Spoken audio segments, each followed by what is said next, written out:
Sunday Sharpe, do do, dee doo dee doo. Sunday Sharpe, do do dee doo dee doo. Sunday Sharpe, do do do do do do do. Ah, hello, and welcome to another Sunday stream. Yes, willkommen, hola, bonjour, ciao, and any other of however many other random ways to think of saying hello I can come up with. To nobody, there's nobody here yet. No, never mind. I'll just keep waffling on until people do start to show their faces. Perhaps it's a busy day. Perhaps there's a lot going on. Perhaps everyone is doing their water changes. Well, they've forgotten about me. Either way. If no one turns up, I'll just turn it off and go for a nap. So,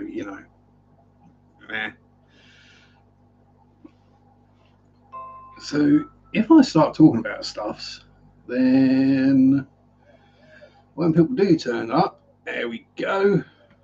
We have a personage. Evening, Stillwater. How you doing? Hope all is well and dandy and finerific. Oh yes, here we are. People are starting to wake up now. Oh, that all the notifications just gone out because I don't have enough time to set it up more than half an hour in advance. I don't get the half-hour warning notifications go out. So, never mind. I'm busy on Sundays. About the one day of the week I really am busy. Especially so today, because a quite sizable order had to go out for the LFS, and it wasn't all stuff that's easy to catch. It was stuff that was, some of it was being an absolute pig to catch. And I'll be honest, the snails were easy. The ramshorn snails in there, they were very easy to catch. As were the brittle noses at the tank down there, they were easy to catch. The shrimp were being awkward buggers because they kept hiding up in all the jungly greenery in their tank. Mandy Pandy, my dear, how are you? Mwah. So the shrimp were a bit of a sod, but not too bad. They were just shrimp. Shell dwellers, well, you can imagine what they're like to try and catch.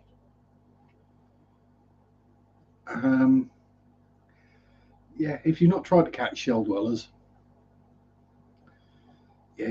just make sure you've got plenty of spare shells on hand, because I've done a video on an easy way to catch them, which if you've got lots of time works very well. If you haven't got lots of time, you end up having to look very closely at the tank, then scare them and see which one goes into which shell. Then take that shell out, crunch the shell apart, get the fish out of it into the bag. Make sure there's no babies in the shell as well. And then repeat. Ever tried to catch hill stream loaches? No, but I can imagine them being a sod. It's going to be probably a vacuum cleaner, I think, would be the best way to catch those. Just to suck them off the glass. Coolie loaches, well, pretty much any loach is a pig to catch. The ones that I thought would be easy, the ones that if I open the lid of their tank and put my hand in there, they will come up and swim around my hand and start nibbling on me, and they'll have a fuss. Yeah, it turns out as soon as you put a net in there, mollies get really easy to catch, evil to catch.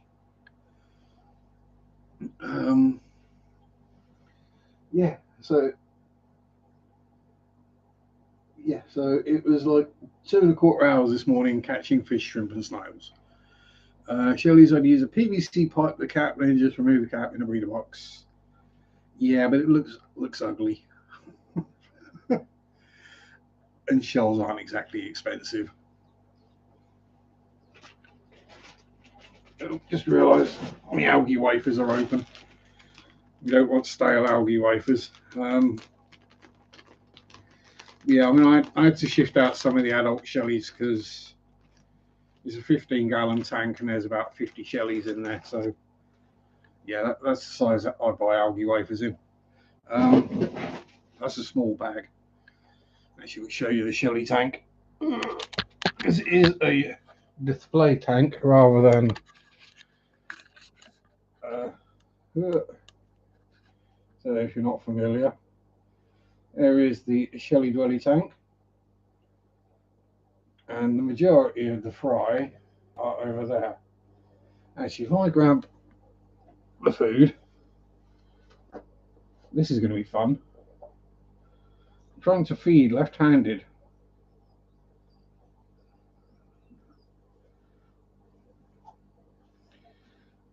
Yeah, this isn't going to work. I'm going to have to quality camera work by Sharpe. We'll drop a bit of food in the top. Yeah, see them all come scootering out after it. And if it focuses, you'll be able to see just how many hundreds and well, dozens of shellies there are in there. Because at some point the babies will come out. Yeah, so that's a 15-gallon flex, and there's 50 odd shell dwellers in there. So, you know, that's what's going on.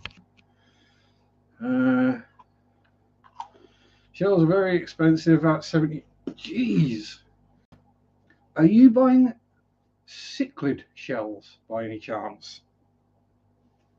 Because I bought.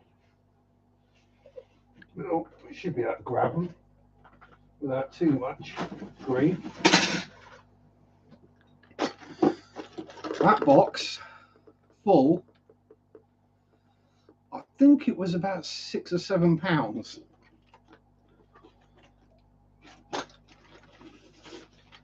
and it's still half full.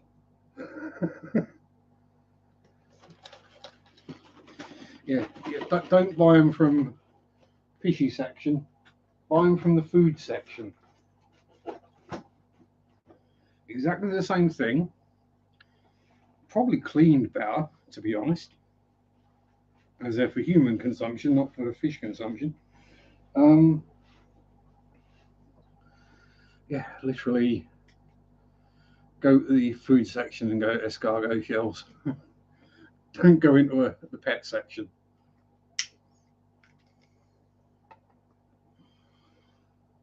Well, then possibly, you know, we're a little bit closer to France where the escargot come from. So it's a bit of a more common thing around here. Tetras, yeah, well, I was trying to catch the mollies, I caught the Nanacara, I caught the black neons, I caught an electric blue Acara, I caught some of the Corridoras, and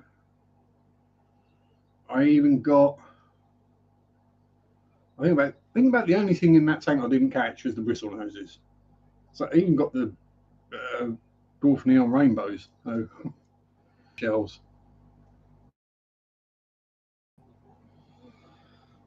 But then I get a good price for selling the fishies. So almost tempted to actually, you know, up the price a little bit, but supply the shells as well. Because the shops don't sell the shells. So if they have the shells to put them in, yes, that might be an idea. I might have to have a chat to them about that.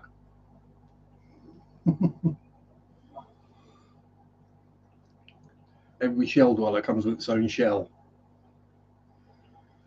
The problem is then I've got to guarantee that there are fish in those shells on it. Rather than just stick half a dozen shells in the bag and go, yeah, there's some fish in there. Trust me. Don't think that'll go down too well. But yeah, so the LFS supply order was pretty much all I've done fishy wise this week. I've done the water changes and the filter cleans and the degunks. Um, so the only new things, I say new thing that bred was the shellies. So hence we got more of them. We've got to chuck a few more shells in there later as well when I remember. But yeah, basically what I do is I sell the adults, or the adult males at least. It only takes one female or one male in there to get jiggy with all the females. So I try and leave the females. Um, but yeah, the shrimp were fun to catch. But anyway, all done, and I ain't got them no more. So again, I got the whole fish shop wrong. Again, I went in the fish store with fish and came out with money. No, I haven't had a haircut. I'm just tied it back today. That's all.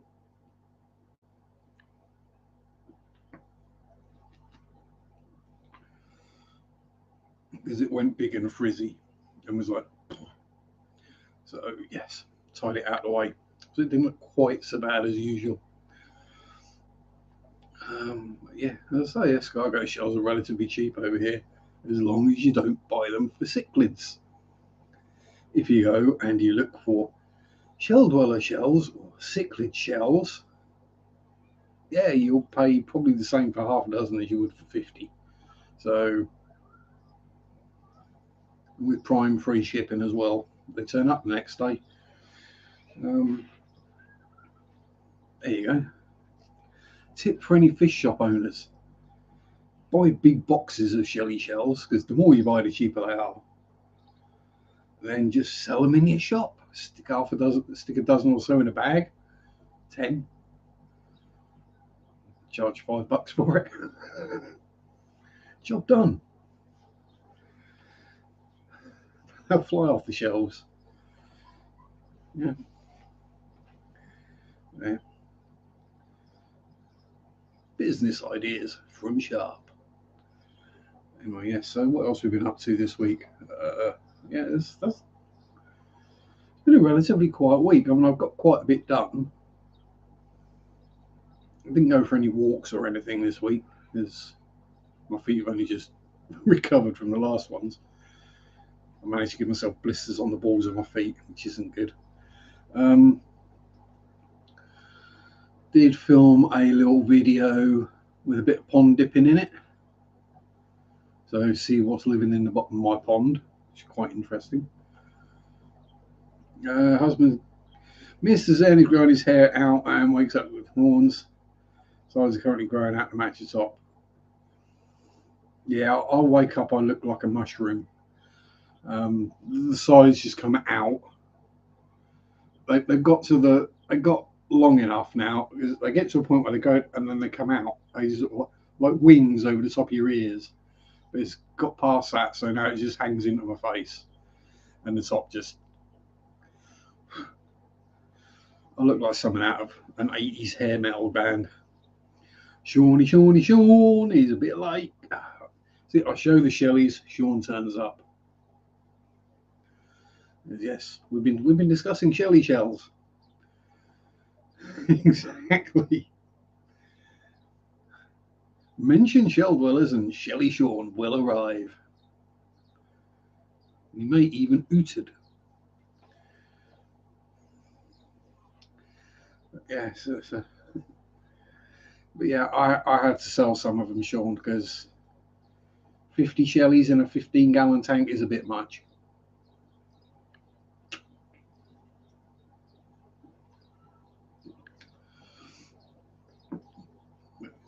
Happy they're doing well. And I didn't sell my favourite one. She's still there. Smush face. Best Shelleys to breed is whichever one your LFS wants. Perfect timing. You're not even home. Yeah, it's the same with any fish. The best ones to breed are the ones your LFS wants and can sell. So Maltese are usually fairly popular. But I've got the Similis. basically the same, but the stripes are the opposite way around. Um, yeah, very, very similar fish. As you see from the tank, a few rocks, bit of sand, some shells, good hard water, and yeah, I literally just do water changes on every week, and on me. And it's not even a big water change because they don't produce a lot of waste. And because of the deep sand bed, I've got plenty of anaerobic bacterial action going on, so the nitrates don't get above zero pretty much. I'm literally just water changing to make sure it stays hard. Yeah, Maltese is similar. It's basically sell the same. They do. So it's one of those where pretty much everywhere has Maltese, it seems. Well, it does now. Now I'm not looking for them. When I was looking for Maltese, I couldn't find them bloody anywhere. Now I happened to spot some Similis somewhere, so I thought, well, yeah, screw it, go for it. Got the tank ready and set up. Might as well get the fish for it while I see them. But yeah, they are basically the same. And it only seems to like angels and for cheap. Well, they're not going to pay. You're never going to get loads of money. I get £2 each for a shelly. I get £1 each for a bristle nose. 50p for a molly. you know. Yeah, golds are always easy sell, but more requirement because they're a lot more aggressive. Yeah. I mean, Shelley's, Maltese, Simmies are, they're just the most chilled kind of shell dwellers. They don't bother each other or anything else really, as long as it stays away from the shells. Good evening, my lady. Stopping in to like and I'll replay later. I do feel sorry for you if you're watching the replay. That's something that there are some streams where I'll watch the replay. There are others, especially fishy type streams, because I want to type. I want to be in the chat. I don't want to be sitting there and there's jokes going, but it's like obvious jokes and I'm missing them, and it bugs me. So I don't. I still want Cordo Punks and Ocellatus. Not sure you're prepared for the aggressive little efforts. Well, I mean, if that's all you got in the tank, then the aggression isn't really a problem. Biggest seller is CPDs. Yeah, CPDs are easy to sell. Mine don't breed because I've only got one. I had 5 and they didn't breed. Or was it 6? Yeah, I had 6. And over the years, they've slowly died off, and I've got one left that's just quite happily trundling about with his shrimpy friends and his lone pygmy Corey friend, and 3 clown plecos. Redfin's easy to sell. Shelled other people a bit harder because of the quality. Oh, Lady Di's going to be listening to me in bed. Lady in bed is sleeping with me, cheek to cheek. He's got about 500 to 600 CPDs. Yeah, that's quite a few CPDs. I mean, that's almost approaching Sharpe numbers and bristle noses. Oh, I love them posts. The help, my bristle noses have spawned. I've got 15 babies bristle noses. What am I going to do? And I'm like, yeah, nothing. Try and catch them when you can. Oh, always give you love. Mwah. Melvin's here as well, Mr. Fish Clan. Yeah, I'm not going to make any clan jokes. Well, I'm going to try not to anyway. It's very easy to do, but I'm going to try not to. Yeah, there's the people like, oh my god, I have 15 bristle noses. I'm like, yeah, I can't remember having that for you. I get 150 every spawn. Same for GBRs, yeah. I mean, I'm actually quite low at the moment on bristle noses. So we've got 150 in there, 130 in there, 130 in there, 150 between them two, 150 in there, another 150 in another breeder box. Which is why I needed to sell some to make space. Because both the males are on cave cleaning duties at the moment. Most of the other shellies will be harder sells, as most only other shelterly people want them. And Patty's lurking. Patty, my darling, are you sitting on your subwoofer, my dear?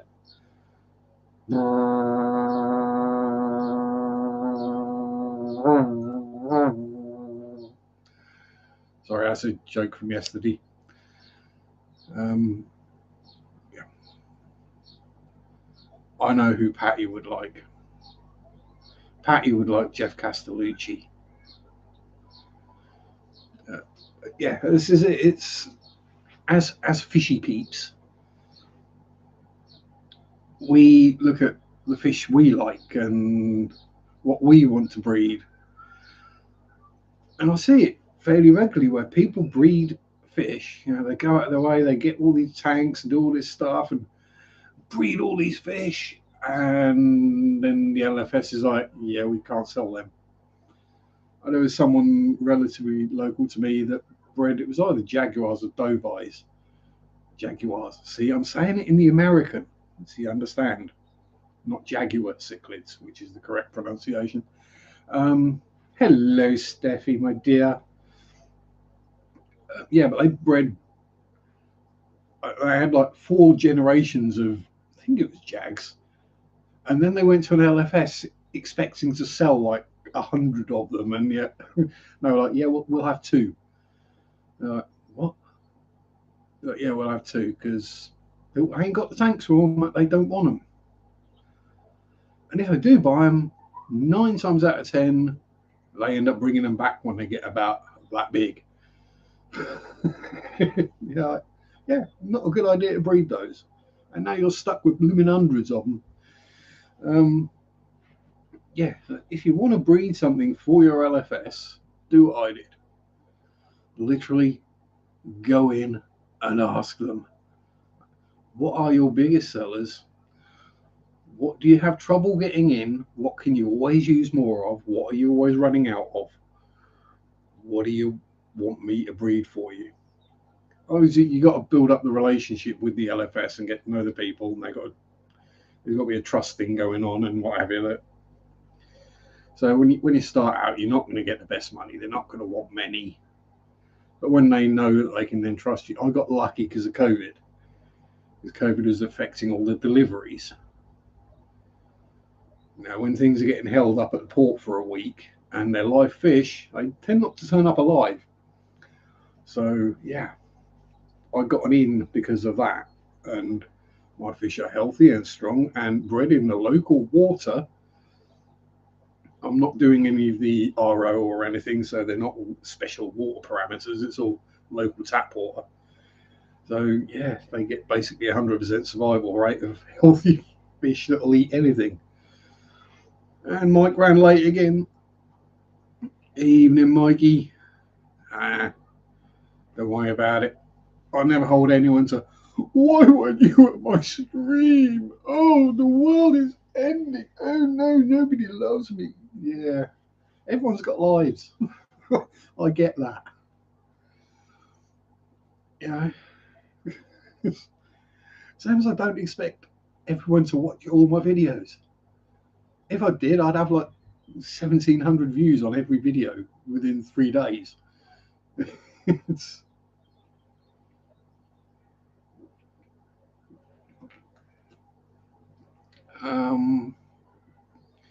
had to remove angel eggs, add methylene blue. Yeah, generally clean water. Yeah, angel eggs aren't going to do well in a tumbler, are they? Well, it might do. I don't know. If you've got a tumbler, just stick them in an egg tumbler, just have it very low. And yeah, the calcification can be an issue um, with GBR eggs, especially. If you've got fish that are soft water fish, it's you can get a fish to acclimate to harder water, a fish, but their eggs are designed and evolved in such a way that these eggs are for soft water. You put them in hard water, they grow a layer of calcium and suffocate. Um, it's basically what happens. Evening, Matt. You're lurking away. Um, so yeah, that's what I always say. Especially if you're supplying an LFS, you got to remember over 90% of the people who will buy fish from your LFS have no clue what they're doing. But, no clue what the heck they're buying is. They just know it's pretty or it does a certain job. That goes. Um, so if you're doing things that needs different water conditions, they're not going to do so well. Even if they sell, they're not going to do well. Um,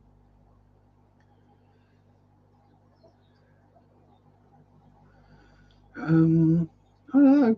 I'm hatching Corys. I've got Corridors palliatus in pH 7.8. GH is 20, KH is 18, and they're breeding. I get the eggies. I've got baby fishies running around. I've got little Corys about that big scooting around the tank. But yeah, softer water will do better. Um, Generally, the closer you can get to pH 7 and low KH and GH, the better things will do. But you know, except for African cichlids that like really hard water, and some could probably survive in a salt tank like mollies do. Yeah, small bottle of pure water from the store, 8.2, 23. Oh, you got a lot of muck in, well, I say muck, you got a lot of minerals in your water, Steph. Yeah, out of the tap mine's 8.2, but once it's gone in the tank, it drops to 7.8, 7.6. Um, Plants, wood, rotting detritus. And you got to do the cool water storm coming on thing, yeah. Um, as much as I would love to farm Corys, breed hundreds of them, A, I don't have the space, and B, again, not going to get much for them. Maybe a pound, or, $1 each. And bristle noses are really easy to look after. um, there's no having to hatch baby brine shrimp or doing micro worm cultures, or basically as soon as they've hatched and they've finished the yolk, they're eating algae wafers, wood, and pellets. So they're eating the same things the parents are. So they're easy to feed. And everyone who has a fish tank wants a bristle nose because it eats the algae, and people don't want the snails to eat the algae because snails are bad. Yeah, you got snails in your tank, oh, that's a bad thing. Have a whole herd of black venustus in a 33 long. So, all right, Steph, I know you're American. I can do the translation. The only time that using the L gets confusing is if I don't know whether someone's American or European. Obviously, over here, a 33L will be a 33 litre, which is what, 8 gallon, something like that. Only, yeah, soft water. Mine, yeah, I'll say some apistos, yeah, not necessarily all the apistos are black Venezuelans, or as we call them, the cheap ones.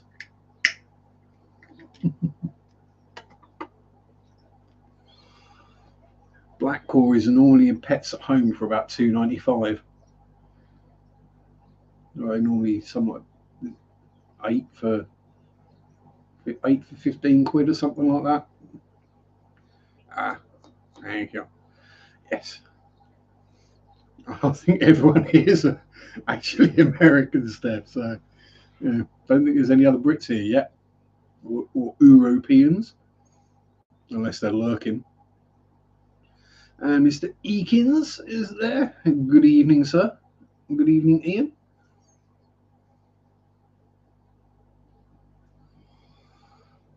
Well, the thing with the black cories here is they're sold as a cold water fish, so they'll be in the same section as the white clouds and the goldfish and the Variatus platies.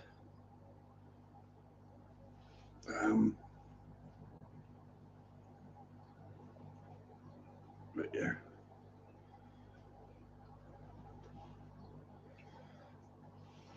So it all depends on the flavour of a pisto as well, because some of them, like the cacatoides and the agadoos, they're fine in harder water. They'll breed, no worries.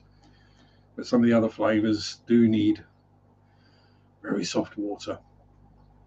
And he's about to set up a new canister filter. I hope you get all that nasty gravel and rock stuff and throw it out. You don't need to weigh your canister filter down. Just add extra sponge and extra floss. It'll do much better. Dee Dee Dear is here. Hello, my dearie. Miss Double D.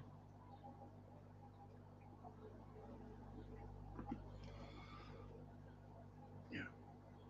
Is it weird that like 4 years ago I didn't have a clue about fish?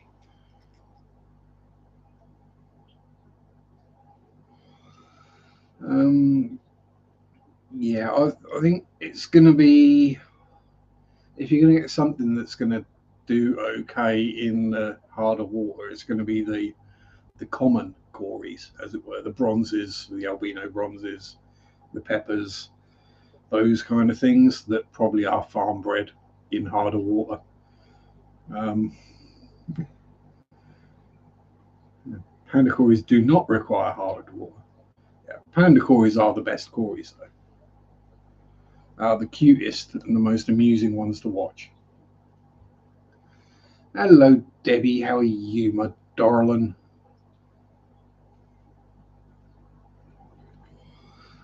See, I do tend to attract all the ladies to my streams. I don't know quite why it is. It wouldn't be very good for a dating stream, would it? There'd be a lot of arguing in chat. Yeah, I mean, so, yeah, I know what you meant. You know, like silver, white, silver, blacks, and high contrast is always appealing.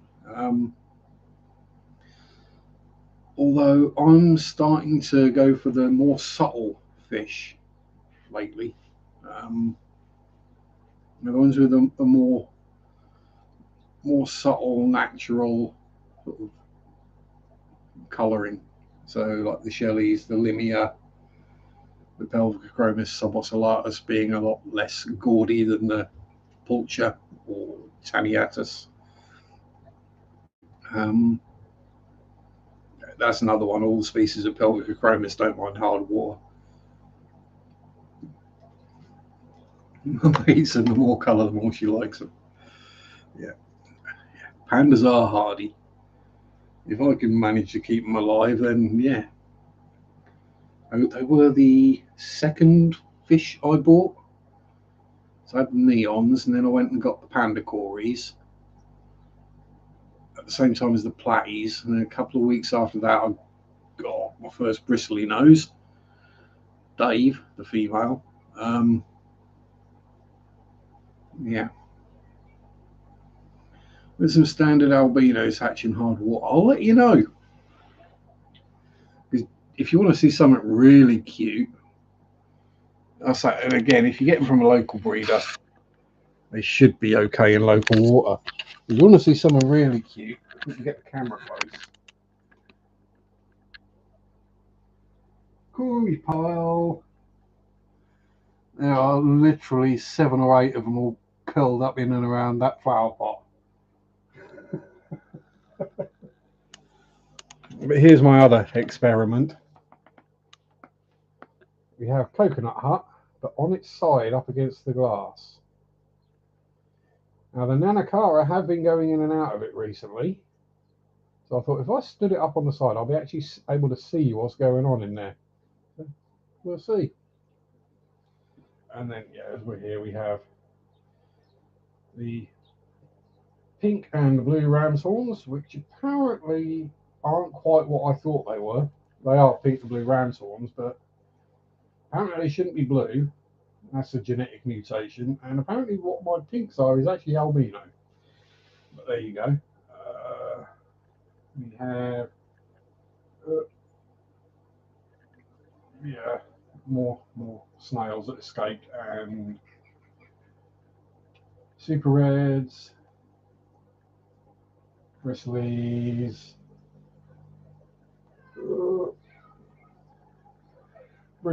baby limia, perugia, and more escaped snails, bristlies and baby mollies, and yeah, more bristlies. You get the message.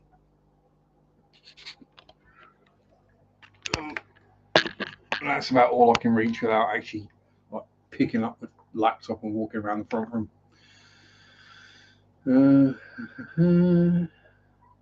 Pandas bred into a colony large enough to separate them into their own tank. Rams, angels, tetras, and bristle. Well, to be fair, I think the thing that eats most Cory eggs is Cories. Started with 8, you've got like 50. Result. Yeah, so the albinos are in there with all sorts of things that will eat eggs. Nanacaras will, the mollies will, the bristlenoses will, Nerite snails will, the Cories.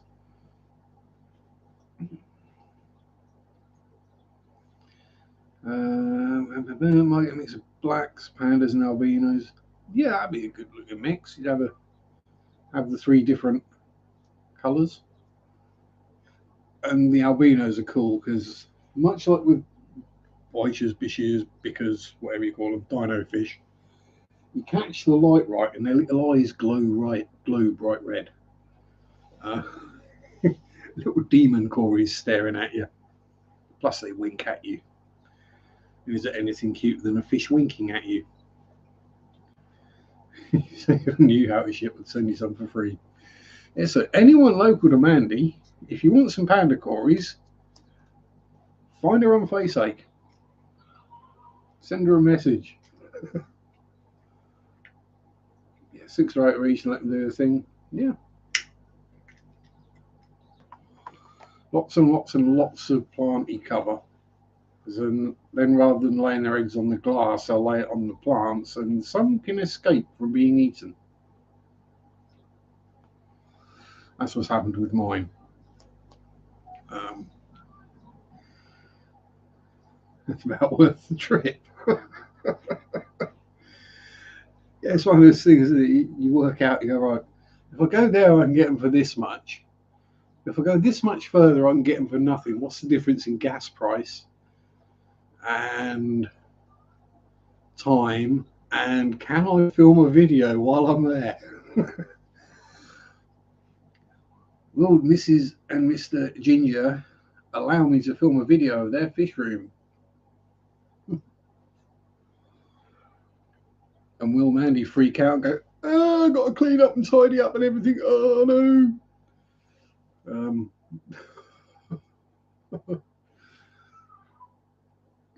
That's what I say. I will sell to people individually, but they got to come and get them.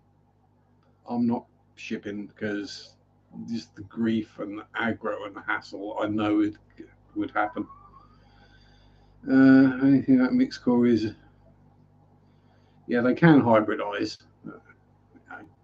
Could end up with some interesting Cories.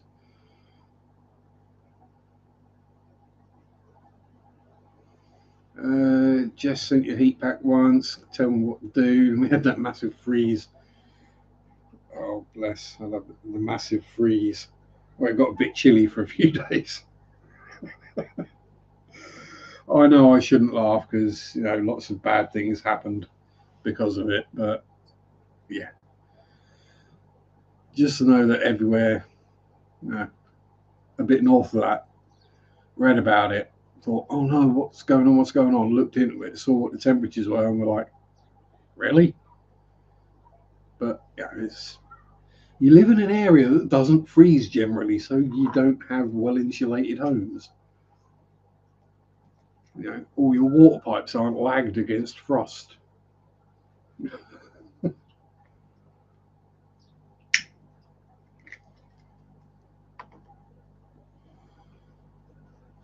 Oh yeah, and that's definitely true with certain species.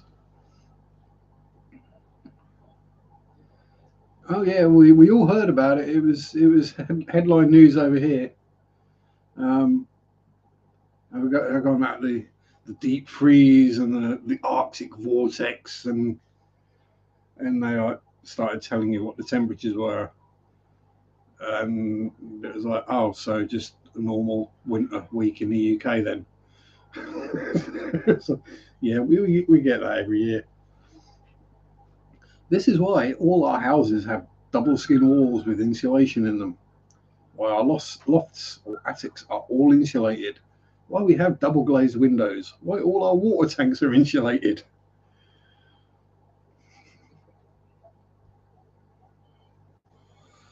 Also keeps the heat down in the summer as well, so you don't need the air conditioning. Well, I mean, maybe about 3 weeks of a normal year you might need aircon or appreciate aircon in the UK. It's just not worth the hassle for it. You just open the windows and doors up. Keep the curtains shut.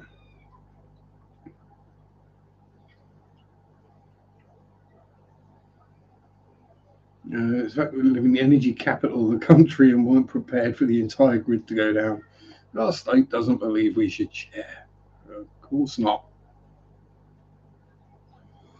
Sharing sounds socialist. You can't be having that.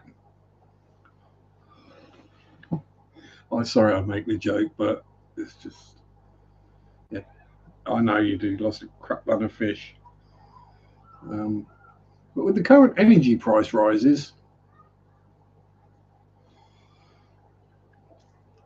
um, there are, I mean, I know of at least one person in the UK recently, locally to me, who shut down their fish room, which is why I didn't manage to sell any bristle noses for a while because they took 300 in without warning. Just turned up with 300 bristle noses one day. Yeah, because the rate the energy prices are going up for electric, people are having to actually sit back and look at how much things cost, and yeah, a lot of UK fish keepers are probably going to be looking for cold water fish. Might suddenly be a lot of native tanks get made.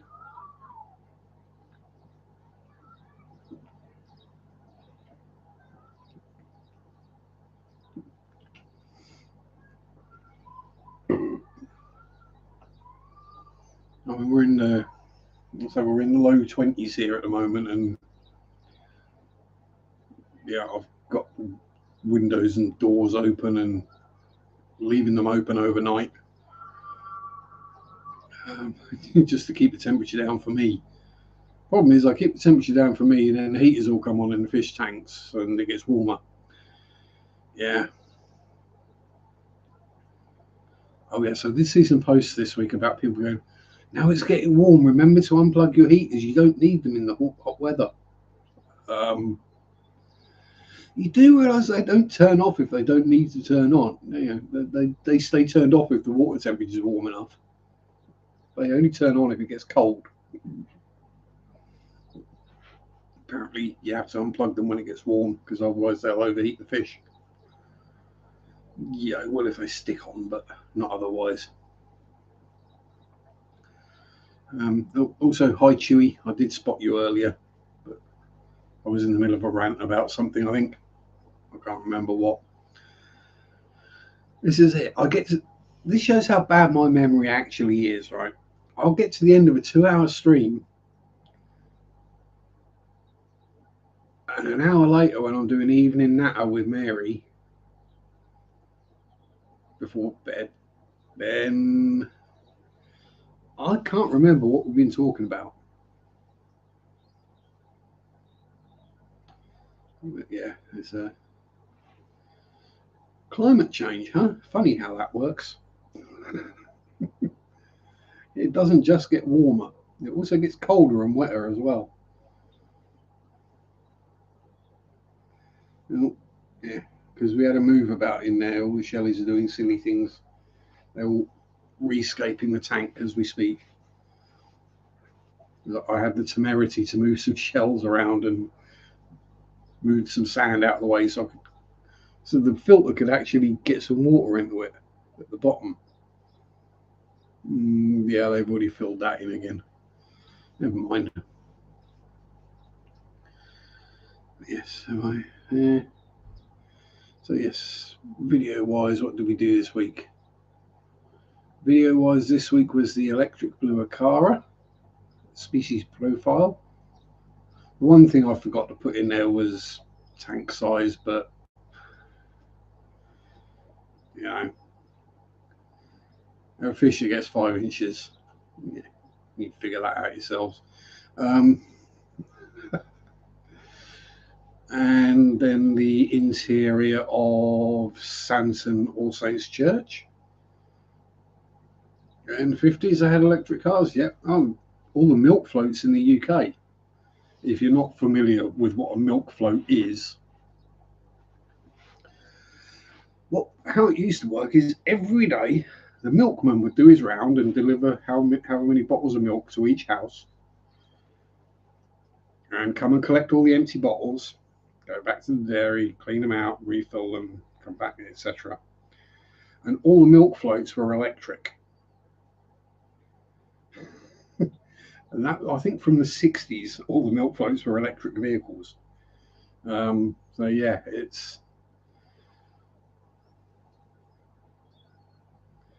decided not to build it because they needed the electricity to make the metal.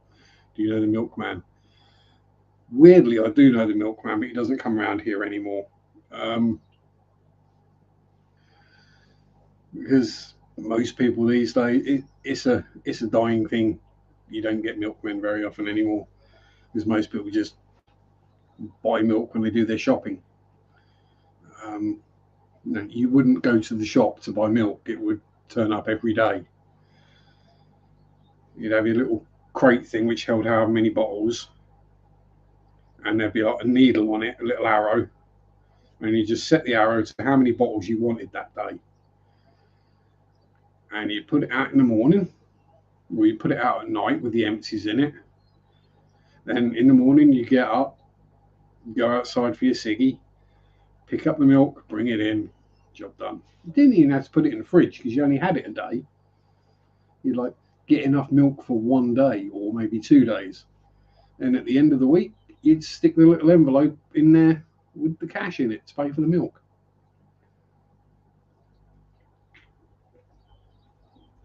And no, there wasn't problems of people go around stealing all the money because people weren't massive asses back then. They'd have got spotted, they'd have got a hiding and dragged off to the police station and ended up in jail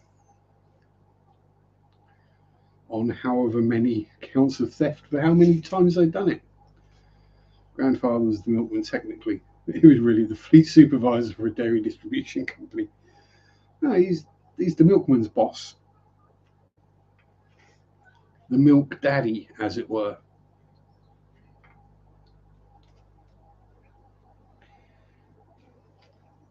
Yeah. That's another one that I don't get. Right? All these various brands of non-milk milks, so the almond milk and there's not so much the soy, but the almond and all the other oat milk and just nut and seed juice, basically. People are complaining that if you want those kind of milks in your coffee, you pay extra. But yeah, because the milk costs more.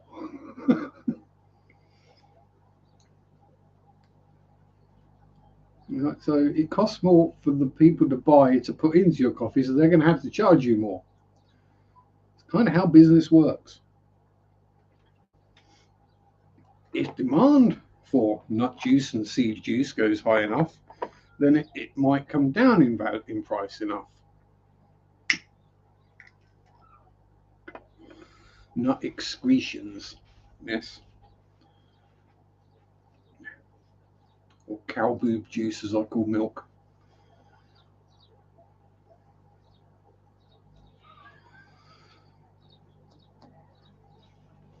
And yes, all milk is breast milk. Well, actually, I don't know how they can get away with calling it milk when it comes out of a seed, because it's not milk.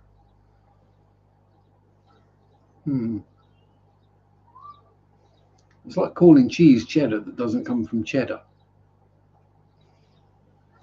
it's it's one of those ones where it's probably technically illegal. And if you had the money and were petty enough, you could probably take the people to court for it. I mean, you wouldn't make any money out of it, but they might have to change what they call it.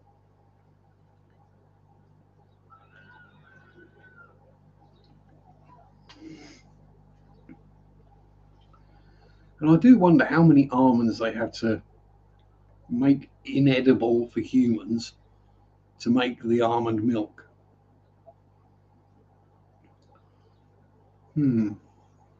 Probably just goes into animal feed.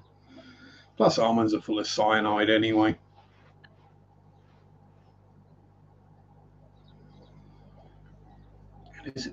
Was it Brazil nuts or walnuts? I think it's Brazil nuts. You need an uh, explosive goods license to ship large quantities of Brazil nuts because the gas they put out is explosive. They will go kaboom randomly in a ship's hold. It has happened a few times.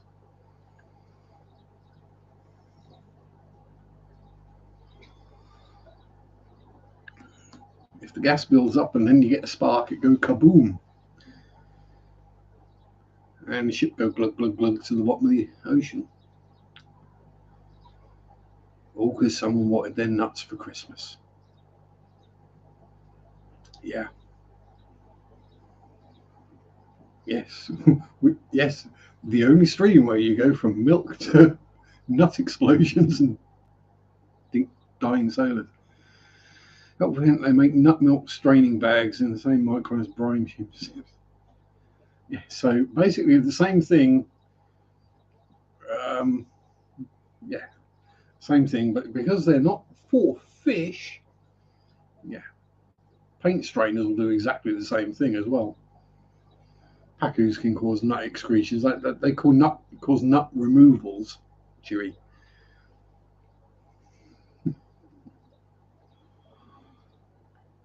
Yeah. Don't put something kind of nut sized and wrinkly in the water where fish are that eat walnuts and plums. Just saying it might not be the best idea. It's like the majority of shark attacks are by or are on people who are paddling on a surfboard. Yeah, that's because you look like a bloody seal from underneath, which is what quite a lot of sharks eat seals. So if you go into the water and make yourself look like a seal, don't be surprised when you get attacked.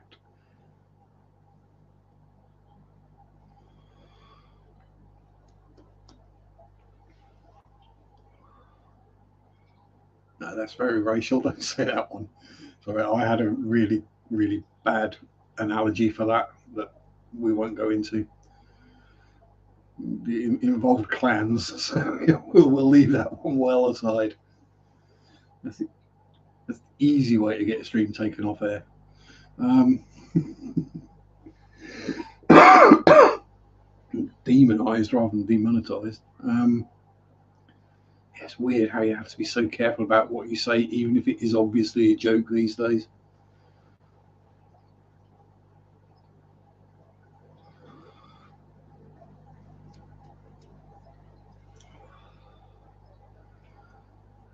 So for some reason, I keep getting adverts for the various meat-free meats turn up on my faceache feed, and people get really upset when you tell them that looks vile. How would you best serve this product in the bin? Stop trying to get yourself cancelled with shadow banned. If I wanted to get myself cancelled or shadow banned, it would be very easy to do. I would just tell a bunch of Bernard Manning jokes from the 1970s or Jim Davidson ones from the 1980s.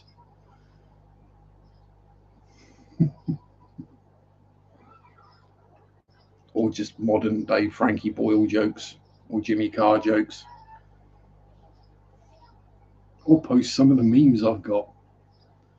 Has anyone else actually got a Facebook ban for posting a meme that you got from Facebook? Someone else posted said meme, not a problem. I post it, ban. What? I downloaded it for your bloody site.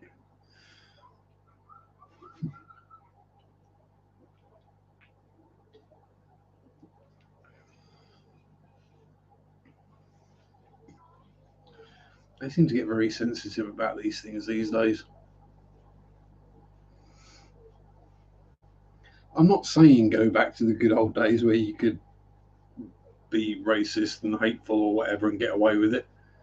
I'm saying it needs dialing back a little bit. There is nasty, bigoted, racist, whatever behaviour, hateful, and then there is making a joke.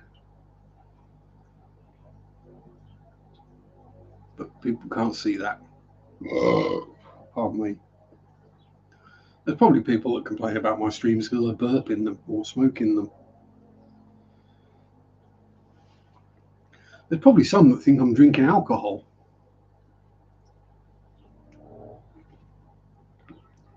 Because from there, that does look very much like an old graphite lightning can. An old flavour of cider that used to be something like, was it 18.5%? Yeah, kind of cider you buy a 4-pack of, you get halfway through it and you pass out. Only use faceache messenger, don't go on actual faceache if it's all possible. Yeah, I'm a troll though, Mandy, so I kind of have to. I do like to troll people. Or point things out when people are just going by what someone said and it's become fact. And you're like, well, no, you can do it another way. Well, no, you can't. No, you have to do it. Oh, Chewie's office getting reopened. He's going to have to do some work again. I'm looking happy about that. Happy emoji for offices getting reopened. Damn.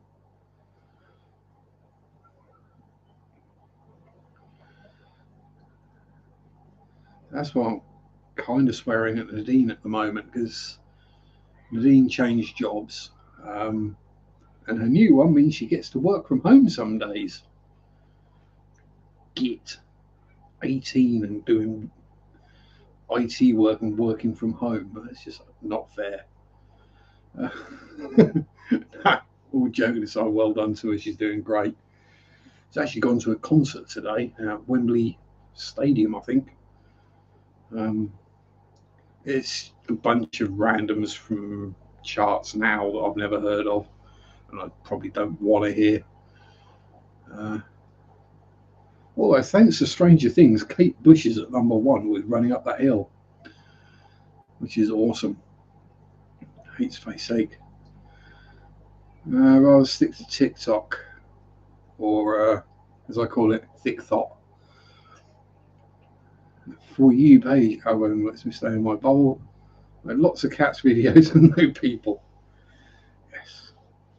I get lots of bunny videos and people falling off of things and injuring themselves videos.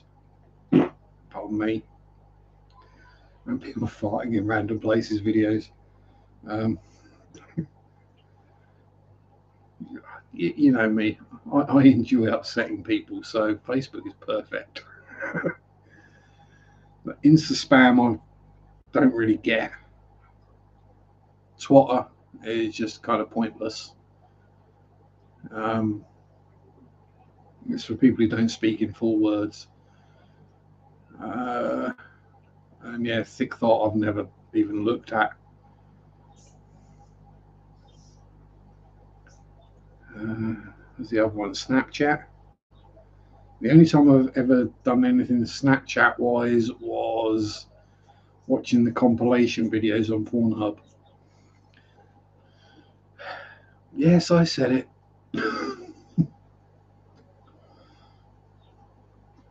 Well, there's no gas cloud sticker. I think it's the closest. Exactly. You see, you get the ghost emoji. I knew there's a reason I did a ghost emoji in my member perks. So here we go. Sales time. If you'd like to use some cool emojis, become a member for this 99p a month. Yeah, right, there we go. Hopefully that came across as sarcastic and ironic enough. Because I can't do that kind of shilling and keep a straight face, I'm afraid.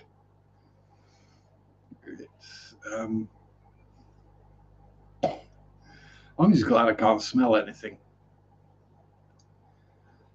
I mean, if I start gagging and retching, you know it tastes bad. So there's that warning. Or if you hear the neighbours outside going, "Oh my God, that's horrific." And there we go. And the more members that we get, the more emojis you can make me make. Or the more free clip arts I can steal and alter slightly so they aren't the same as the original. Yeah, I figured a couple of fish, a shrimp, a snail, and a ghost would pretty much cover the channel. It's the easiest way I could figure it out because I suck at tech. So, yes, download free clip art, open it up with Microsoft Paint, clip, crop to the right size. Not by going crop to, but by actually go, right, all right, it's got to be this size, this many by this many pixels. Okay, there we go. And then like changing one color or shade slightly. I'm trying to think what I did on them. I think most of them I literally just changed the background slightly by taking it from pure white to slightly greyish. Or like change the colour of a fish slightly. I think the ghost one I put on a black background because on a white background it was virtually invisible.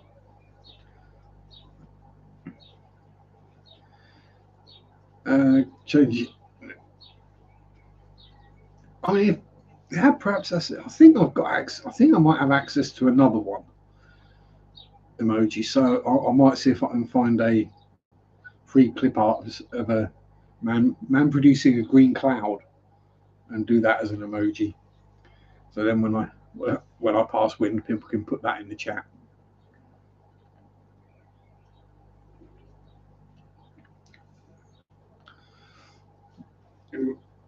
Yeah, back of my t-shirts doing weird things.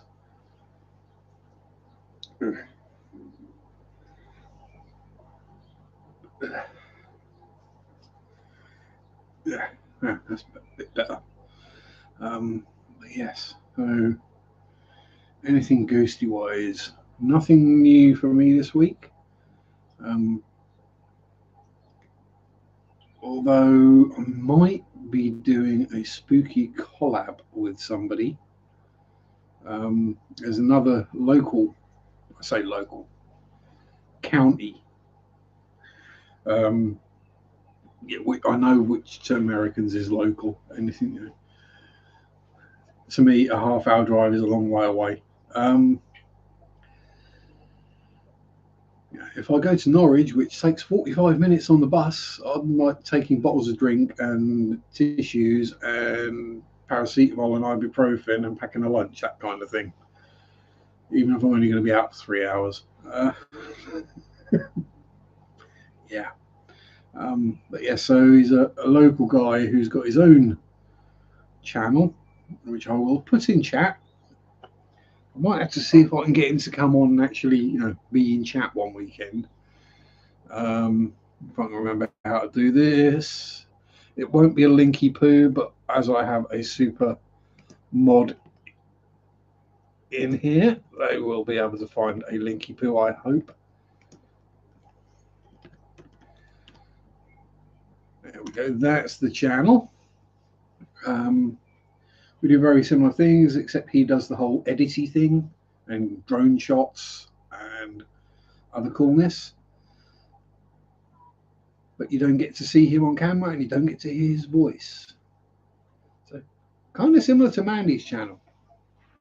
You get very cool videos, but you don't get to meet the person behind them. I wish I thoroughly understand that some people don't want to put their voice or their face out there. I mean, I know I'm not good to look at, but hey, I'm stuck with this, so deal with it. I mean, I was involved in live streams where I was on camera before I even had a channel, so that's I had the name, and then I got a bunch of subscribers, and I had no content, so I started making content.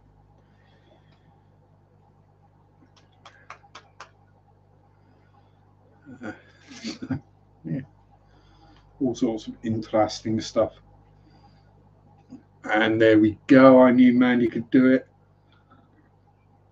So if you'd be so kind as to hop over to Haunted and Abandoned Norfolk's channel, leave him a like, subscribe, and tell him Sharpe sent you. I'm sure he'll be most appreciative. As I say, I've got no problem shouting out other channels that I think are particularly worth watching. And I know some of you do enjoy my wandering around ye olde places, and he's been around a lot of the same ye olde places, but from a different perspective, and he's been around other places I haven't. Eventually, at some point, even if we don't do a collab, we're going to bump into each other filming somewhere.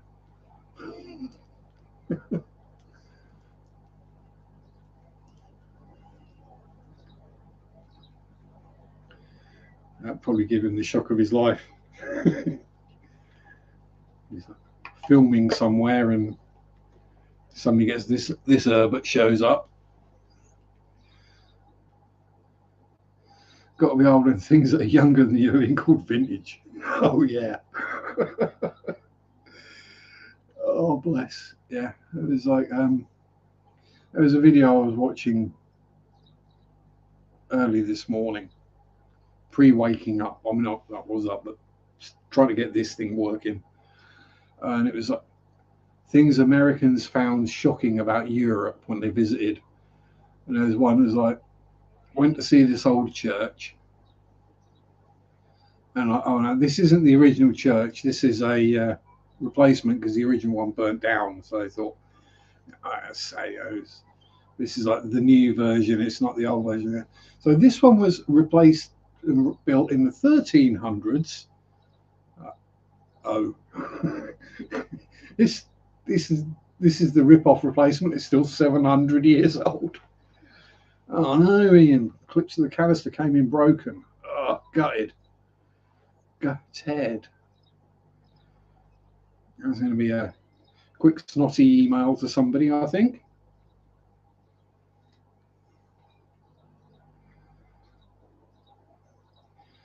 Felt how old I was getting when I realised people born in 2005 are going to be adults next year. Oh, God.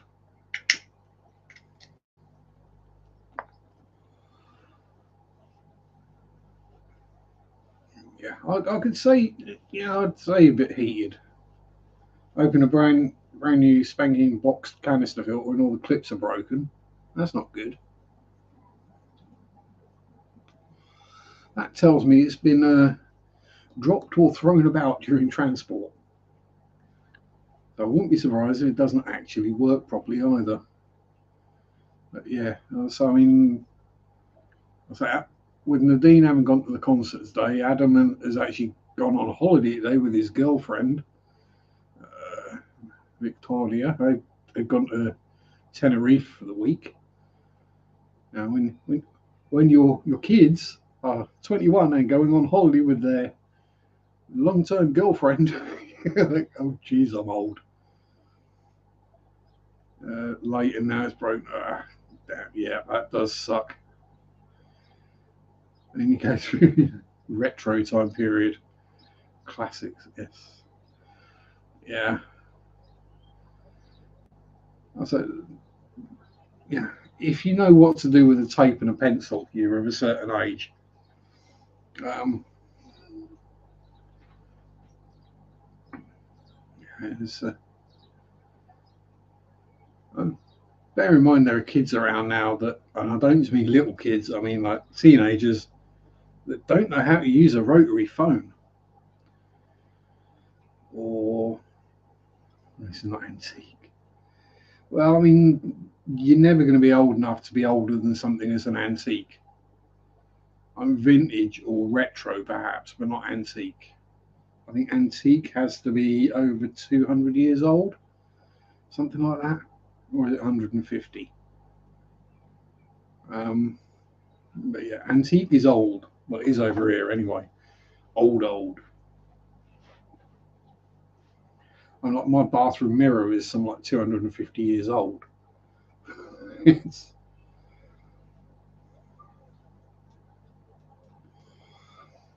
yeah, we've got older stuff over here, Mandy. Yeah, and not told as ancient. Yeah, we've got medieval and Neolithic stuff around here. Um, yeah, literally, we've got like, Neolithic burial mounds and things like that. Which at some point I might go and film, but a burial mound isn't exactly an exciting thing to film. It's just a mound. It's like a little hill, and over thousands of years, it's probably virtually flat by now. Waste of time and money. Well, hopefully you get your money back at least. Antique converts like currency. Pretty much, yeah. It's a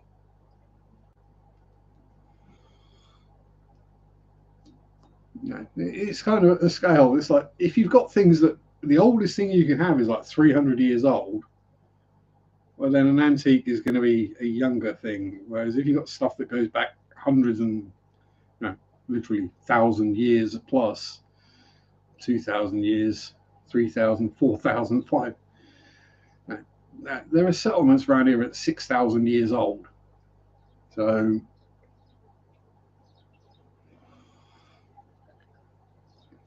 the town I live in is actually originally was a Viking settlement.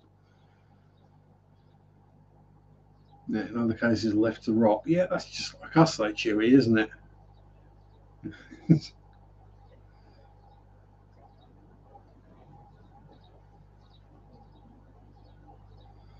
Yeah, I'd say that is a good thing about Amazon. Getting refunds is usually pretty quick. Oh yeah, cars come to mind. Yes. Well, they're another thing. They're built to last X amount of time, aren't they? Was it? Well, it says at 200,000 miles, the engines are designed to last for, and the vehicle over 200,000 miles, it's basically a bin job. Um, and that's only because people are driving further than they used to. It used to be 100,000 miles on an engine, and you just put a new engine in it. unless it was British Leyland, and then it was about 500 miles and the thing would never start again.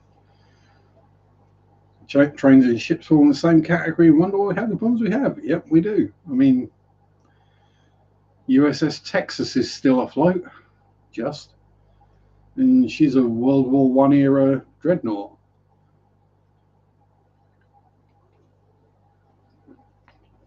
Things just ain't made to last. Because if they last, you don't buy a new one. And that's where the money is. Repeat sales. I'm not going to show you because it's a bit of a tip. Well, I might. My cooker, oven, stove, whatever you want to call it, Vancouver Harbour is full of old relics. So it's Halifax Harbour. Oh, pardon me. I was it's Halifax. Yeah, it's Nova Scotia, isn't it? I was reading about, well, watching a video about the Halifax explosion the other day. It was pretty scary. Wiped out half the town. But yeah, as I say, made to last, right? This oven is from the 1980s. Excuse the state of my kitchen. Right? That oven is from the 1980s. All four rings still work. Both ovens work. The grill still works. My camera won't focus.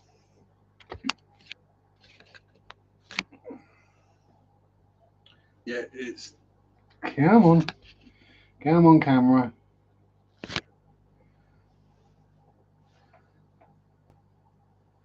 No, I'm going to have to get out of the way, am I? Let's see, here we go. When will it focus? Will it focus? Will it focus? Come on, autofocus, you silly thing. We're going to have to point your other stuff to get you to focus now. Fishies. More fishies. Pop you back. Change the view.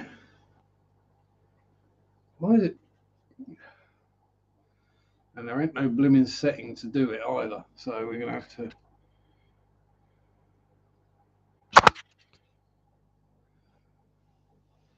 Oh, come on. Stop playing silly buggers.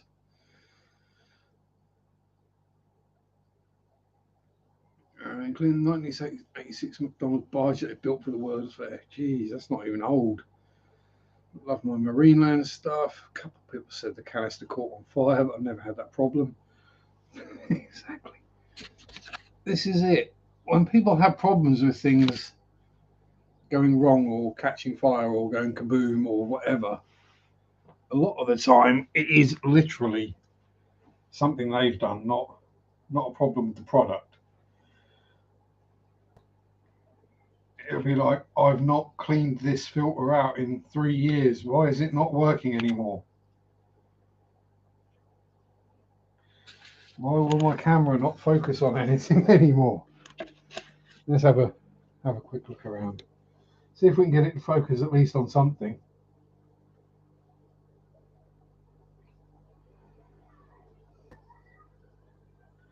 No, you're not going to focus on the fishies? No, all the plants?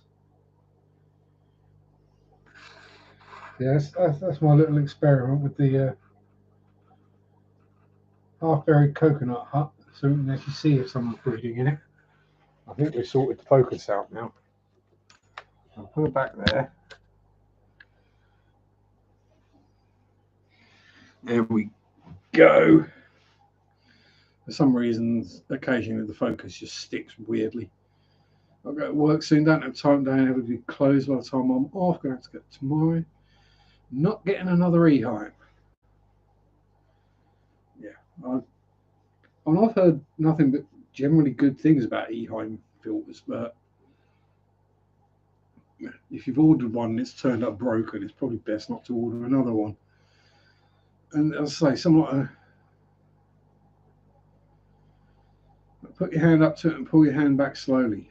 Treat it like a woman, not a man. Fair enough. Slow and steady. So I'm used to my camcorder, which will focus like that instantly.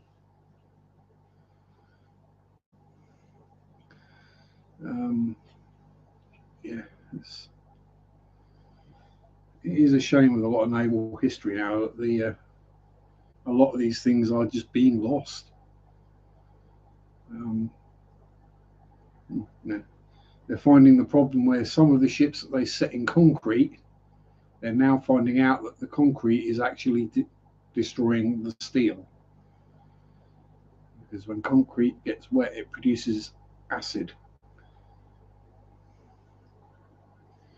Dealey likes the Pemplax Cascades. I'm a big fan of the Fluval U series, the U1, 2, 3, and 4. Um, there's, there's plenty of fish in there. It's running a U for an old-fashioned little box filter. That's it. That's crystal clear. I mean, the amount of muck I get out of it every week shows me that that filter works very well. Oh, oh, I'm hearing that noise again. Yes, Shelleys are throwing rocks at each other. Yeah, this is it. I mean, oh, I don't get the whole "oh, that filter's useless" thing. I mean, yeah, sure, some are. They don't have enough space in them to put enough sponge in there. Um, so this is where I'm different. I clean out my canister every 2 weeks, and the amount of muck that still comes out of it, despite it only being on a very lightly stocked 64 litre, 17-gallon tank. Used to live in West Vancouver, overlooking ferries, and land taxes must be insane. Yeah, well, anywhere kind of waterfront these days is expensive. Used to be you didn't want to live on the waterfront because that's where the bad parts of town were. Now they're the posh parts of town. Weird, I know. It used to be in Norwich, you didn't want to be down Riverside because that was like a scummy area. Bottom of Prince of Wales Road down by Riverside. Oh, no, no, no, you don't want to go down there. Now it's the latest happening cool area after they redeveloped it all and got rid of all the character. It's now all concrete and glass and ugly. Then you look a couple hundred yards down the river and you've got the Cow Tower, which is what, at least 1,000 years old. Um,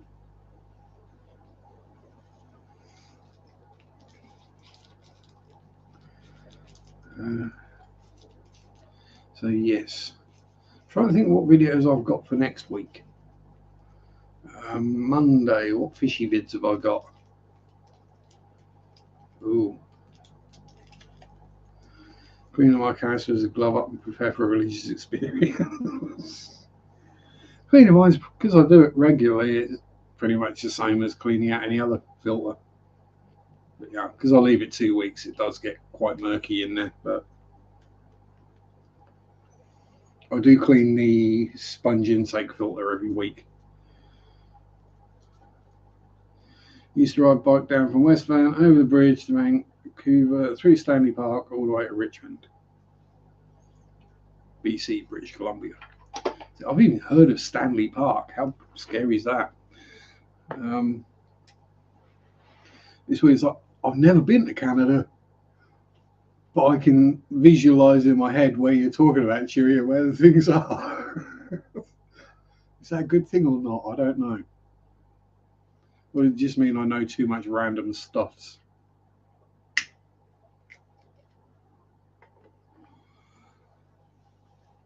Set up my 110 and the hilt that came with it, crap, Interpet CF2. Any idea where I'll put it in the tank?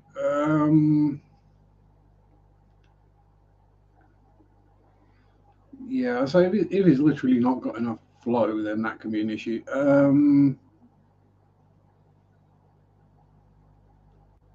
I would say if it assume one sensor long and narrow front to back, If you stuck it on an end facing into, that would do more.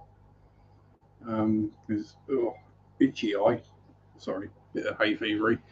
But the U4 that is hidden behind the sun glare there is aiming that way down the tank.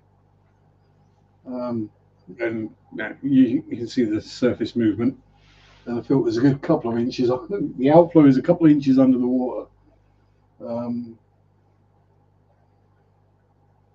Yeah, ideally, if you can get it going lengthwise, if you can get it going diagonally, is even better.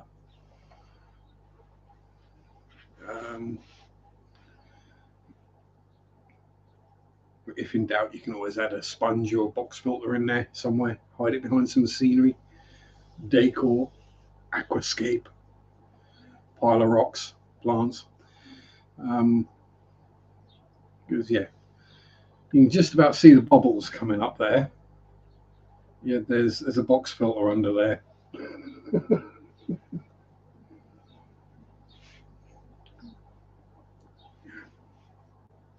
As they put it these days, with biomedia. No, that's gravel in the bottom to weigh it down so it doesn't float away. That's where biomedia came from originally. I firmly believe the whole idea of biomedia came about from that. Was the air-driven filters needing gravel in the bottom, hold them down, and then someone decided we can market something for that.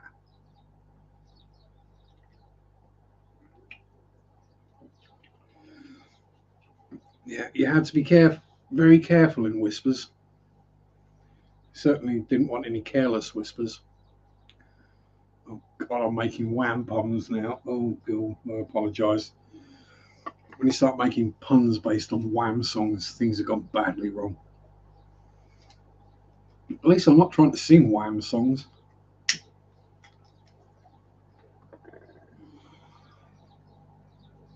Probably the only thing worse than that would be trying to sing Nightwish songs. Or Mariah Carey. No, Mariah Carey would be worse. Because I would have to literally put my balls in a vice. Not to hit the notes, but you'd have to put my balls in a vice to get me to sing that. Oh, evening, Danny boy. Trying to help whom before I build a pooter. I've got my on phone via one earphone. Please don't do wham. Okay, but if you're going to leave, wake me up before you go. Sorry. But yeah, good luck with building a pooter. I mean, if it's proper building a pooter, I might be able to help. Now, if you were like soldering in individual components, like transistors and diodes and resistors and capacitors, then I'd be able to help. But I'm guessing it's mainly just plugging things in. And why doesn't this fit? Public bathroom, hence the name Wham. No one would have guessed. Yeah.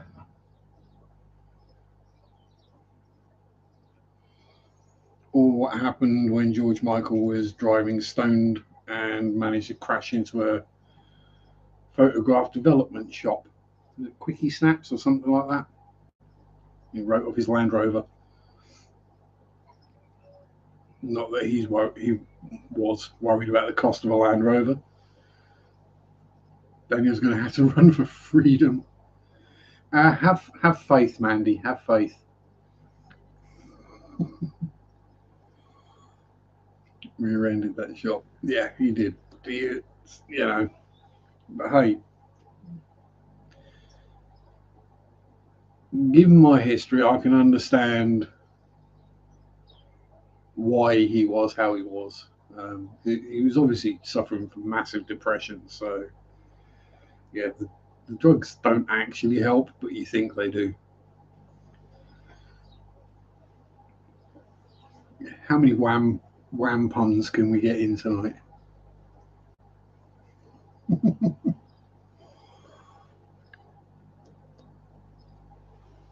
Oh dear. Yeah, I'm struggling to think of any more Wham or George Michael songs. Was never really a fan. That was girl music. Boy music. Wham bam, thank you. Oh dear. Man, he's not had faith since last Christmas. Well, I did give you my heart, but the very next day you gave it away. And you know, this year, to save me from tears, I'm just going to have a quiet night.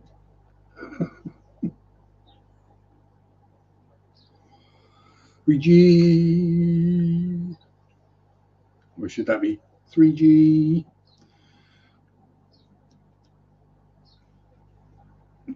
The Guppy Wrangler. Oh god, yeah, we're getting bad on these puns now, aren't we? And I'm starting to quote 80s song lyrics, especially Christmas songs. Give me a break, trying to be a father figure. I'm sure you're far better at being a father figure than I ever would be, Dad. I'm more yeah, learn from my experiences. Don't do what I did. Be the yeah. Don't do that. Trust me, it hurts. Because when that goes wrong, you're gonna break this. But yeah,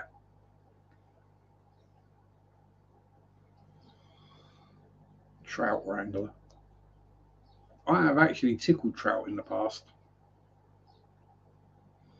Got in trouble for doing it, but I actually managed to tickle trout out of a river. If I see my daughter, don't do anything I've done. Yeah, pretty much. Hello, Sherry dear. How are you? No, I did nothing.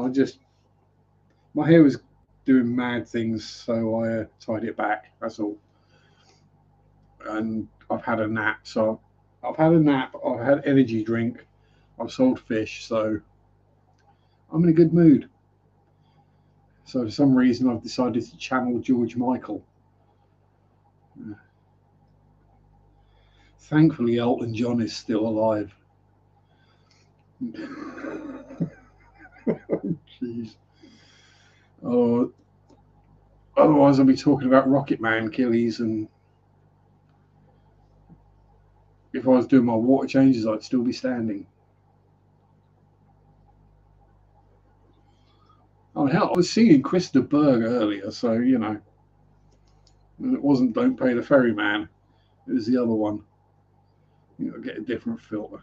Um, yeah, so if you're not happy with the one, I mean, yes, it was an Elton joke. It was a bad Elton joke, but it was an Elton joke. What's his name? Reginald Dwight, correct, actual name. Um, but yeah, so if you go for one of the fluvels, the U3, I think, is about the right size for your tank, the 110. Um, I don't really have much experience of other ones, because the other ones I've got are all in tiny tanks where it doesn't really matter. If anything, they've got too much flow. Um, yeah, the top three there have got the Fluval U1s. That's got the Fluval U4. And the rest of them are either. I mean, heck, the Corey tank has got the Lovefish Panorama filter that came with it in it. Admittedly, I pulled all the silly pads and the silly biomedia out and just stuffed some sponges in there, and it works okay, along with a little sponge filter. Um, Blenny and the Jets. Oh dear.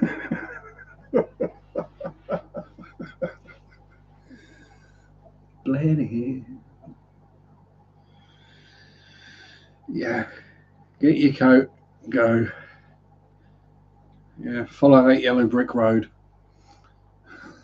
and say goodbye to it while you're at it. Oh jeez.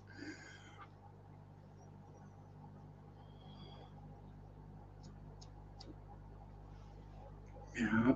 I don't know how much like the U3s are.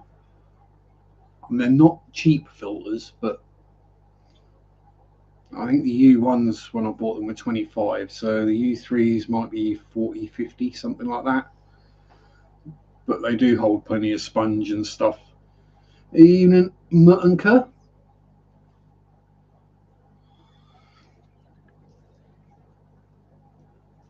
How art thou? Hope thou art well. So I'm drinking this and I just realise I'm actually hungry. Then all I've eaten all day is one muffin. Did I eat anything this morning? No, I didn't. So yeah, I've literally eaten one muffin all day. It's 7:30 at night and I've been up since 5:30 this morning.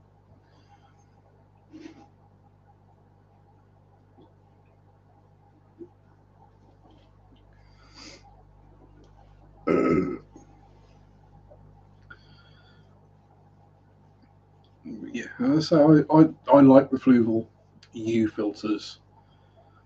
They filter well, they've got plenty of power, and they're very easy to clean out as well, which is always a good thing.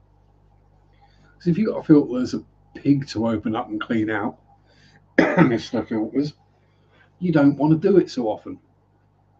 But when it's really easy, especially if you're a bucket brigade like me,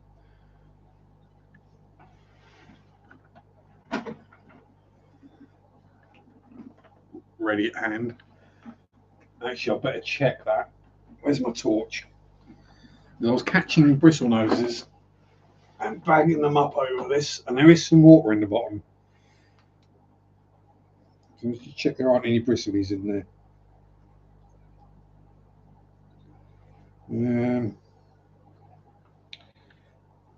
No. You don't want to know how regularly. So we U2 for 110 is a 43. It's 43. Yeah, not bad. I would be tempted to go a U3, but that's purely for having that bit extra if you want it.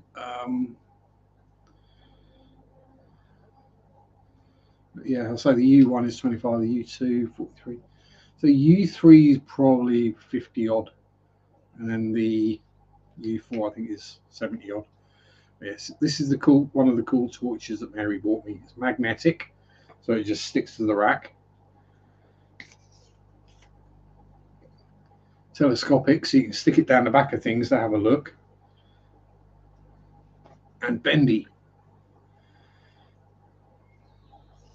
So very useful. Yeah, I would probably say go for the U3. For the extra tenner, you know you're going to get man enough filter, as it were. Oh, stick. There we go.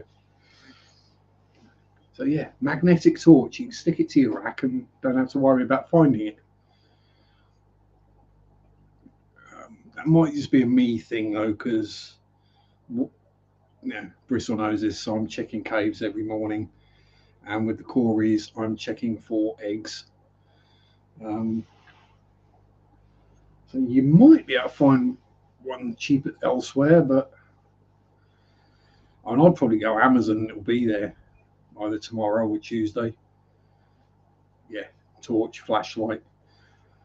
I'm very careful about using the word flashlight. This is very easily confused with fleshlight, which means something totally different. They were originally designed to look like a flashlight, but now they come in all sorts of shapes and sizes, including an R2D2. Who gets off on invading R2D2? I don't know, but someone obviously does. Yeah, I say it's a very useful little tool. Mary does have a tendency to buy me useful little things like this, right? Little white tray. You wouldn't think that's very useful. Well, it was perfect for my little pond dipping video that I filmed the other day. Was it yesterday? Might have been yesterday. And when it comes to getting the shrimp out of the tub, it'll be perfect for that as well, because I'll be able to see them. Because I'm not going to be able to see shrimp in a black plastic tub that's full of green water. Actually, I think we might post that. I'm trying to think what fish videos I've got to upload for tomorrow. Is either, I think I've got like 3 or 4 of them ready. So we'll have to see what they are.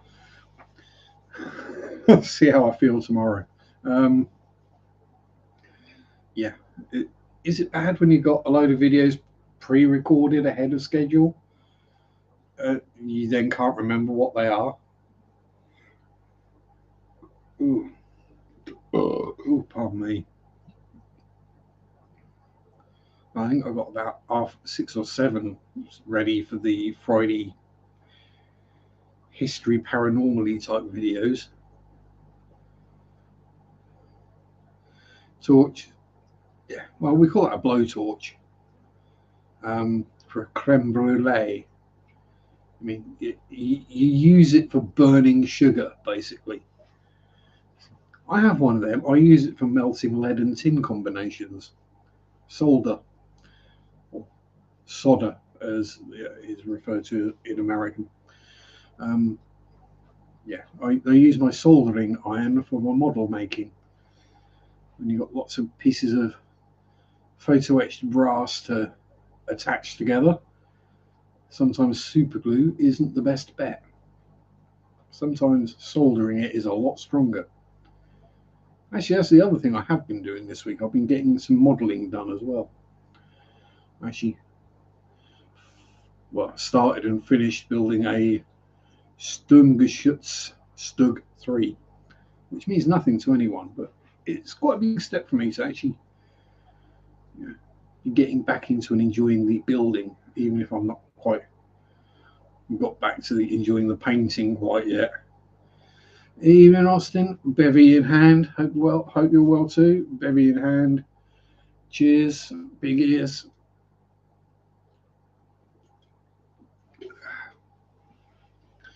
Burnt sugar is delicious. Yeah. Caramel, creme brulee, overdone s'mores. See, s'mores isn't a thing over here. We don't do s'mores. We'll roast marshmallows over a fire. Sherry's got a cuppa. Anyone else got a cuppa? Ching.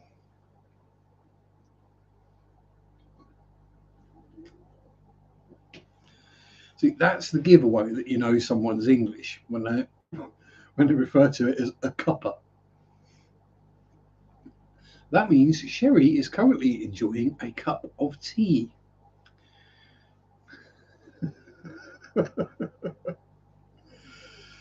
Oh dear. But it's good to see you in chat anyway, Sherry. Glad you feel comfortable here. You're always welcome. Most people are welcome. The people that aren't are blocked. It's quite simple. You see, I don't have an issue with blocking, deleting, removing people. It's my channel. If someone's causing trouble, they can bugger off. Why wouldn't you put marshmallow between chocolate and eat it between graham crackers? Because crackers go with cheese and chocolate would melt. But then we have chocolate, not sugared brown cream. Yes, I have had American chocolate and it's bloody foul. Morning, Marco. 4:30 a.m. Monday morning with a large coffee. Well, cheers, you flaming galah.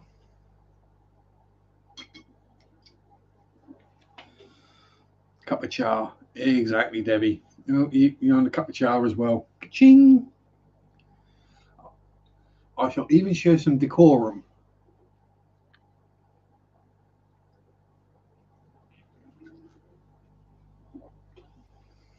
And cinnamon honey sweet crackers. Not actually crackers. Ew. Nah, that don't sound like a good combination. Take something that is completely dry and add something that makes it even drier, and then just mix it with something sticky. And a lovely English cafe that served tea when I was in Florida. Americans only seem to drink. Yeah, they do. They either drink coffee or they think tea should be served cold and black. And just for the royalists, it's our Queen's birthday. Happy birthday, Mom. I promise that I will do my best and do my duty to God as the Queen to help other people and to keep the Cub Scout law. I was like 6 when I learnt that. That's 40 years ago, and I can remember it. I can't remember what we were talking about an hour ago. Drugs, they mess up your short-term memory, people. Yeah, but then, I mean, no, Florida. But yeah. There's, there's a lot of differences between the two countries. Let's just put it that way. But yeah, there's probably most Americans go to that English cafe and think everything's weird. What do you mean scones aren't these hard, dry things that are foul to eat? What do you mean they're warm, soft, and fluffy, and you have them with either cream or clotted cream and jam or with melted butter if they're cheesy? Cheese scones are the best scones. And that's how you pronounce it. It's not scone, it's scone. Yes. English cheese scones, fresh from the oven or from the bakery. Just get home, cut them in half, some butter on them. Just, oh, perfect. Florida's own country. Yeah. Well, Florida is America's wang, so you know, which makes California its tailbone. You know what? Arizona, its butthole, something like that. And Texas would be the taint. I think is how that would work, wouldn't it? If you worked around from the front to back, Texas is America's taint.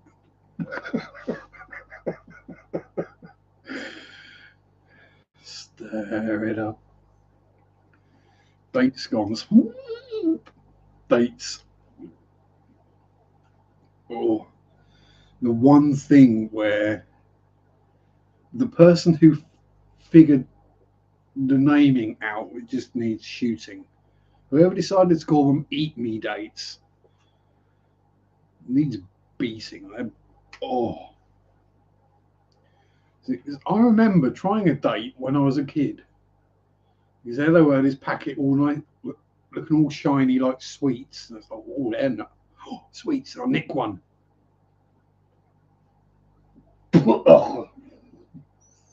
That's bloody fruit.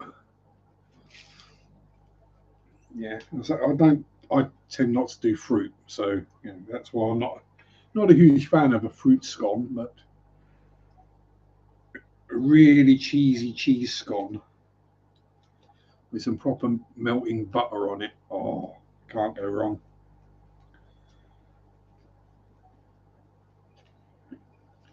Nom nom nom.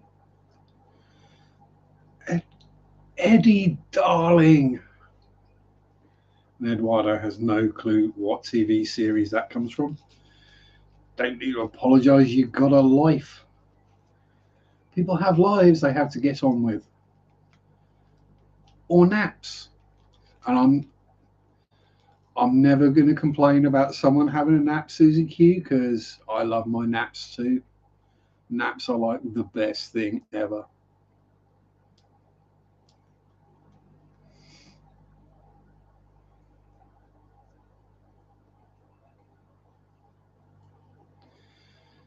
But yeah, more like I say. Yes, says Eduardo, the Florida inhabitant. Ooh, Debbie's been posting her shorts. Yay. But yeah, naps. Never underestimate the power of a good nap.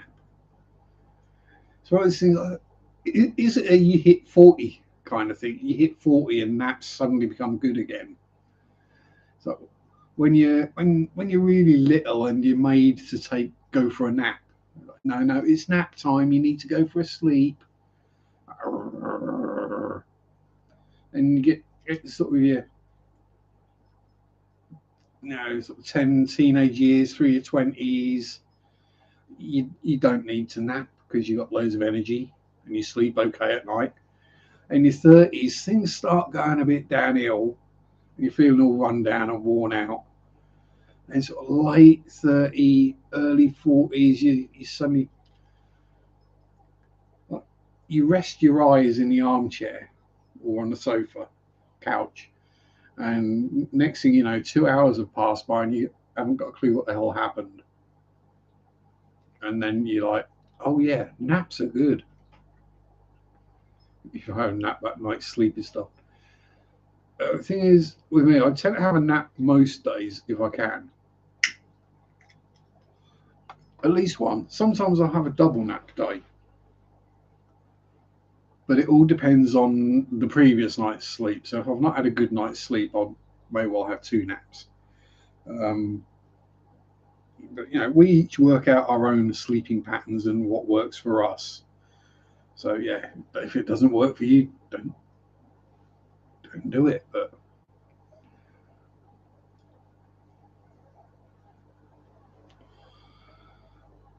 Eduardo's been moving the fish about. I did that already. What was it? I've got how many did I move today? 50, 90, 120, 100, 140 fish, shrimp, and snails left the fish room this morning. So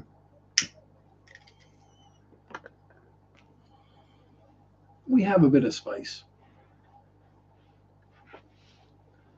for a few days at least until the Bristol noses get busy again and we have to start emptying out breeder boxes into fry tanks, and then we run out of space again for fish porn sites.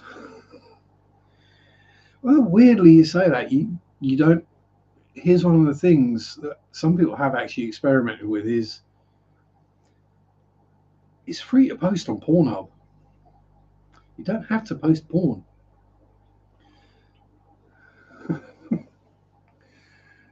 It's one of those things where there is actually quite a lot of content on there that isn't pornographic. Well, to most of us. I mean, there's always going to be that weird one person that gets off on people wandering around a graveyard. But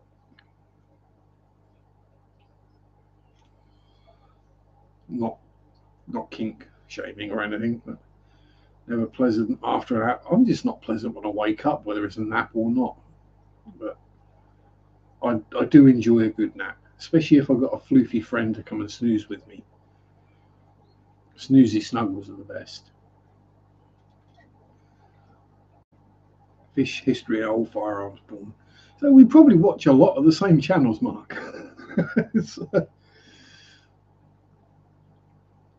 So that was the other thing that happened this week that I forgot about. Well, I didn't forget, I just forgot to mention. I had another visit from Latte Bunny. Yes. So we did lots of snugglies. She gave me a love bite. Well, gave me a bite. A nip. We did zoomies.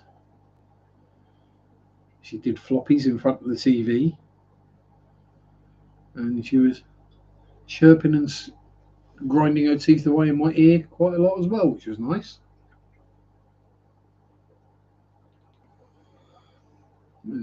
A happy bunny does little chirpy noises and grinds their teeth. And they also do binkies, which is when they jump and sort of do a bit of a shake and a shimmy. So we're the only ones who know who Drac is, yes. Probably the only ones that could pronounce his channel name as well. When I nap up till the wee morning hours watching reruns. So I'm kind of, because my sleep is so messed up like Mandy's. I can drink a can of energy drink, and I know it's not a good advert for energy drinks. One reason I'm still not sponsored. is I could quite happily drink one of these and then just go have a lay down and a nap. It wouldn't, this much caffeine doesn't really affect me. It more keeps me going than anything else. But yeah, as I say, on the moving fish around lark, I will be doing that at some point fairly soon. I think I'm going to put the Pelvicochromis pulcher in here, along with the Limia perugiae once the mollies are all gone. And I'm going to move the Nanacara anomala into the tank they were in, then figure out something dithery small to go in there with the Nanacara. Pardon me. And I've still got to think of some other things to go into the first flex, because that is now currently a whole 15-gallon tank that is home to 3 fish, which is a pair of bristlenoses and one poor lonely, well, I'll say 3, I mean 5. There's a couple of escaped bristlenoses in there as well. I do need to catch those out. So actually, I can see one from here and they're a saleable size now, so we're going to have to catch them and sell them. Yes, the Aussie fish streams when you wake up at silly o'clock in the morning, as it is here.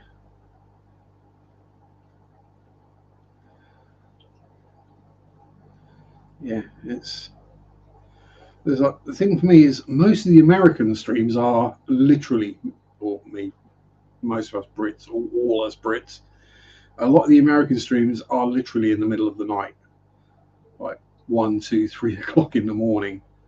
And yeah, I'm sorry, I love you guys, but I can't stay awake that long. Even if I tried to stay awake for it, I would probably fall asleep.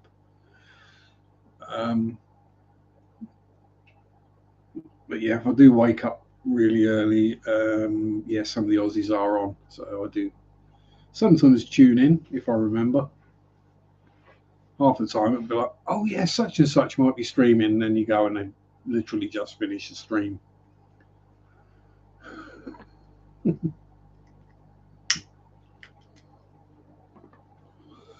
Time here is just shy of 8 p.m.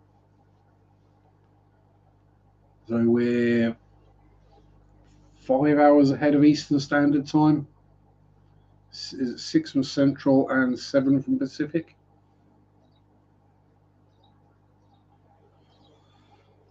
Or West Coast time. So is it what, 1 o'clock there, Mandy? Something like that? 1 or 2 o'clock? Something around about there anyway. But yeah, it's like late evening for me. Hence why that sun that was on my face earlier, which is like half my face was brightly lit and the other half was almost black, has gone. That's because the sun's going down. It's low enough that it's gone behind the bungalow behind the house. 6 hours ahead, yeah. So if you have someone that's streaming at 9 p.m., that's like, 3, 4 in the morning for me. It's like, I am basically dead. Yeah. I don't really sleep. I just die for a period of time and then resurrect, pretty much, given how much I'm aware of when I'm asleep. I can find it hard to get to sleep. The slightest noise or light or something can keep me awake, but which is why I normally have the tablet going with a YouTube video playing. Have we had lyre-tail vampire swordfish? Swordtails. Not lyre-tail swords, I haven't, no. Lyre-tail mollies, yes. I've had swordtails. And the swordtails got eaten by the bicher. Yes, full-grown adult swordtails in one mouthful. That was when I knew it was time to say goodbye to Spaz. Yeah. So I'm currently 14 hours ahead of the East Coast. Evening streams start at 7 a.m. Works quite well. Misfit. Yeah, and Hippie John. Balls. And before we go to work, Rico and Ed. Oh, geez, you must go to work early. Well, I think Rico and Ed is fairly late, so it's one of those where I have to wake up and think about if someone's streaming or not. Normally, it's just turn on the Xbox and the TV and go, click.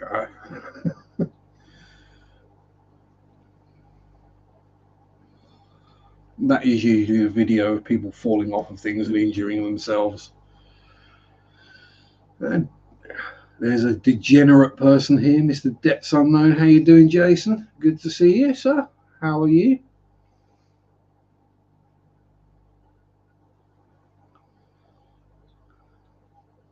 Welcome to the mess of the Sharpe's Fish Room and the end of the stream as well. Because we've been going the 2 hours and I've got 4:35 every week. I mean, I might be up, but that doesn't mean I'm awake. And we know we're at the end of the stream because the lights start turning off. Living the dream. Towns is midnight. Rico is 2. See, the Aquatic Morning Show is 3 p.m. here, and Rico is 5 p.m. or just gone. So depending on when I do decide to have my nap and how busy I've been that day, I might actually be asleep during the Aquatic Morning Show. But anyway, it is that time again, unfortunately. Much as I could waffle on for longer, I do need something to eat and I need to pee. So thank you everyone for showing up. Whether you've been chatting, whether you've been lurking, whether you've been here for the whole 2 hours, or whether you've only just got here. Thank you very much. And have a good week. Stay safe. Have fun. Be excellent to each other. Peace out. Rock on. Bye-bye. It's just another Sharpie Sunday. Tomorrow is Monday. It's what a change day.